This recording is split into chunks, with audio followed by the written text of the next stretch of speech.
మన Kakinada to Manali ride. This is the last video. Night Delhi నుంచి వైజాగ్ అయితే రీచ్ అయిపోయాం కదా, అరౌండ్ 4 o'clock కి. మన బైక్ ఇప్పుడైతే ఎవరంట మార్నింగ్ 9 కి అయితే రమ్మంటున్నారు.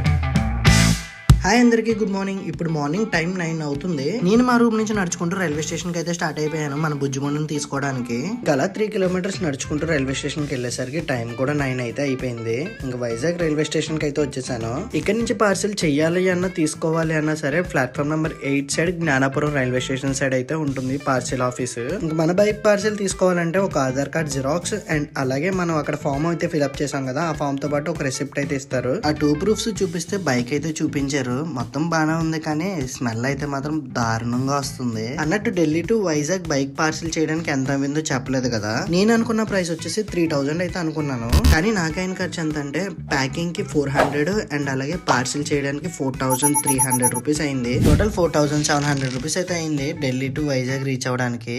ఈవీ బైక్స్ ట్రైన్ లో పార్సిల్ చేయాలంటే ఖచ్చితంగా బ్యాటరీ అయితే రిమూవ్ చేసి ఉండాలంట. మన బైక్ వచ్చి నాన్ రిమూవబుల్ బ్యాటరీ. ఇంకా నాకు ఏం చేయాలో అర్థం కాక నేనేం చేసా అంటే ఈ బూట్ స్పేస్ అంతా ఓపెన్ చేసేసి లోపల బ్యాటరీ నుంచి ఉన్న కనెక్షన్స్ అన్ని పీకేశాను. అయినా సరే ఒప్పుకోవట్లేదు అని చెప్పేసి చూస్తున్న బ్లాక్ కలర్ బూట్ స్పేస్ ఏదైతే ఉందో అది సీటు సెపరేట్ చేసేసి అండ్ ఇప్పుడు చూపిస్తున్న ఈ ప్లేస్ లోనే బ్యాటరీ ఉంటుందని చెప్తే ప్యాక్ చేయించుకుని రమ్మని చెప్పేసి అన్నారు. అలా జరిగిందనమాట ఢిల్లీ నుంచి బైక్ పార్సిల్ చేయడానికి. చుక్కలు చూశాను నిజంగా. ఏదైతేనో రైడ్ సక్సెస్ఫుల్ గా కంప్లీట్ చేసుకుని నేను బైక్ సేఫ్ గా రిటర్న్ అయితే రీచ్ అయిపోయాం. నేను నా ఓన్ బైక్ మీద కాకినాడ నుంచి మనాలి వరకు రీచ్ అవడానికి 3700 రూపీస్ అయితే రిటర్న్ జస్ట్ ఢిల్లీ నుంచి వైజాగ్ రీచ్ అవడానికి నాకు ఆయన ఖర్చు 5700 రూపీస్ అయ్యింది. ఇప్పటి నుంచి మనం కాన్సన్ట్రేట్ అంతా రేంజ్ పెంచడం మీదే. సో నేను ఆ పనిలో ఉంటాను.